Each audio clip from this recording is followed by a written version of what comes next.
جمال الوجود بذكر الإله وتصفو الحياة بنور. تو اللہ سبحانہ تعالیٰ کیا فرما رہا ہے کہ اللہ تعالیٰ کسی قوم کی حالت کو اس وقت تک تبدیل نہیں کرتا جب تک کہ وہ قوم خود اپنی حالت میں تبدیلی نہ لے آئے. تو حقیقت میں تبدیلی کیا ہے؟ اللہ تعالیٰ ہمیں یہ بتا رہا ہے کہ تمہیں اپنے آپ کو تبدیل کرنا ہوگا اگر تم واقعی کوئی حقیقی تبدیلی چاہتے ہو. اللہ تعالیٰ نے فرمایا سورہ رات کی آیت نمبر 11 میں ان اللہ لا یغیر ما بقوم حتی یغیر ما بانفسہم. اللہ تعالیٰ کسی قوم کی حالت کو اس وقت تک تبدیل نہیں کرتا جب تک کہ وہ قوم اپنی حالت میں خود تبدیلی نہ لے آئے. اس آیت میں اللہ سبحانہ تعالیٰ نے قوم کا لفظ استعمال کیا ہے. نہ لیڈرز کو کہا، نہ آرمی کا کہا، نہ پولیٹیشنز کا کہا، نہ بیوروکریٹس کا کہا. قوم، عوام. ٹھیک ہے، یہ لوگ بھی قوم کا ایک حصہ ہیں، لیکن صرف یہی حصہ نہیں ہے، اس میں پوری قوم شامل ہے. تو اللہ سبحانہ تعالیٰ کیا فرما رہا ہے کہ اللہ تعالیٰ کسی قوم کی حالت کو اس وقت تک تبدیل نہیں کرتا جب تک کہ وہ قوم خود اپنی حالت میں تبدیلی نہ لے آئے. تو حقیقت میں تبدیلی کیا ہے؟ اللہ تعالیٰ ہمیں یہ بتا رہا ہے کہ تمہیں اپنے آپ کو تبدیل کرنا ہوگا اگر تم واقعی کوئی حقیقی تبدیلی چاہتے ہو.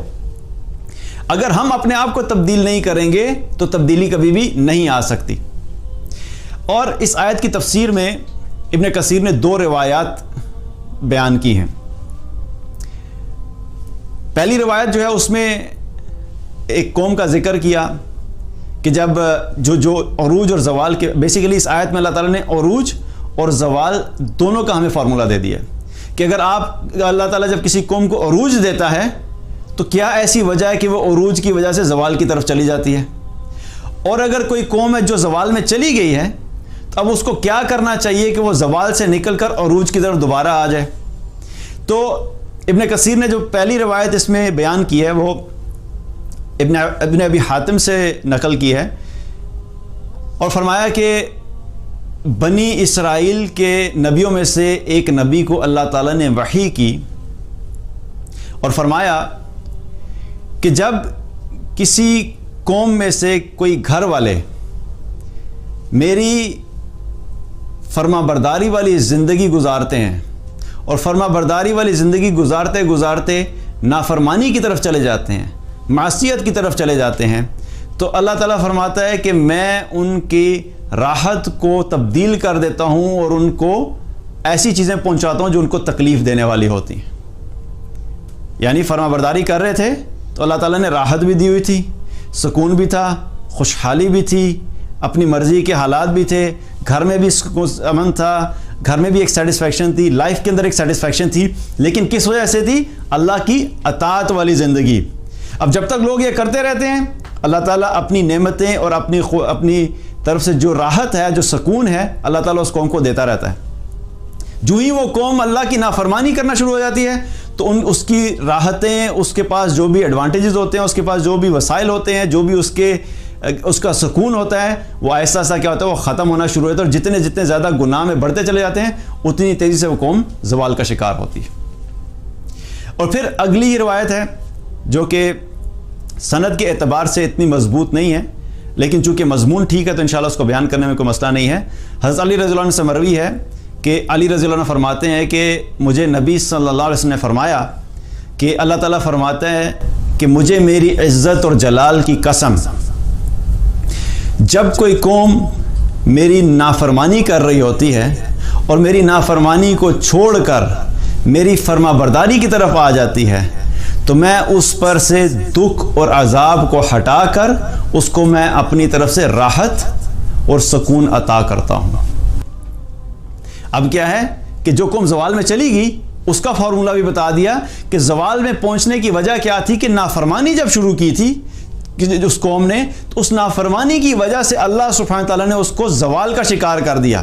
اس کی تمام نعمتیں اس کے پاس سے چلے گئیں، امن ختم ہو گیا، سکون ختم ہو گیا، قتل و غارت شروع ہو گیا، لوگوں کی زندگیوں میں بے چینی آ گئی، دل کے اندر بے چینی آ گئی، خوف کا عالم آ گیا، معاشی تنگی آ گئی، جابز جو ہیں وہ کم ہو گئی، برکت ختم ہو گئی، رزق تنگ ہو گیا. ساری کیا ہیں؟ یہ اللہ کی طرف سے اس قوم کے اوپر پھر آزمائشیں آتی ہیں کہ جب اللہ کی نافرمانی کرتے ہیں تو یہ سب کچھ آتا ہے. اب جب یہ آ گیا تو نکلنے کے لیے اللہ نے کیا فارمولہ دیا ہے کہ میری نافرمانی کو چھوڑ کے تم فرما برداری والی زندگی کی طرف آ جاؤ.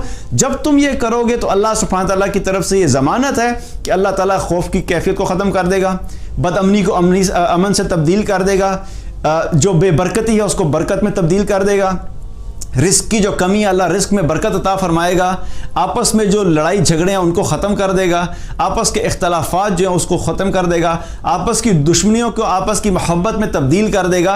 یہ سب چیزیں کس وقت ملیں گی؟ جب اللہ سبحانہ تعالیٰ کی اس بتائی ہوئی اس آیت کے اوپر ہم عمل کریں گے. ان اللہ لا یغیر ما بقوم حتی یغیر ما بانفسہم. قوم جب تک خود اپنی حالت میں تبدیلی نہیں لے کر آئے گی تب تک یہ حالات تبدیل نہیں ہو سکتے. اب ہمارے پاس دو ہی راستے ہیں. یا تو ہم اپنی وہی ٹپیکل پرانی دقیانوسی سوچ جو کئی سالوں سے کئی نسلوں سے چلتی آ رہی ہے کہ مستقل دوسروں کے اوپر بلیم ڈالتے رہو, یار یہ فلاں غلط ہے فلاں غلط ہے فلاں غلط ہے, اور اپنی ذات کو بھول جائیں. اور اس طرح اگر ہم کرتے رہیں گے تو یقین جالیں جس طرح ابھی چل رہے ہیں حالات مزید خراب ہوں گے, کوئی تبدیلی نہیں آنے والی. جب تک ہم خود اپنے آپ کو چینج نہیں کریں گے چینج نہیں آنے والی. ایک راستہ تو یہی ہے کہ ہم اسی طرح ہی دوسرے کو بلیم ڈالتے رہیں. دوسرا راستہ کیا ہے کہ ہم اپنی ذمہ داری کو سمجھیں, ہم اپنے آپ کو بھی بلیم کریں کہ جب اللہ کی نافرمانی ہوتی ہے تو اس میں ہم بھی شامل ہوتے ہیں. ہم ایسا تو نہیں کہ ہم بالکل پاک صاف ہیں اور باقی سارے نافرمانی کر رہے ہیں. ہمیں اپنی ذات میں دیکھنا چاہیے کہ میں اللہ کی نافرمانی کدھر کر رہا ہوں. ہمیں اپنے گھروں میں دیکھنا چاہیے کہ ہمارے گھروں میں اللہ کی نافرمانی کدھر ہو رہی ہے.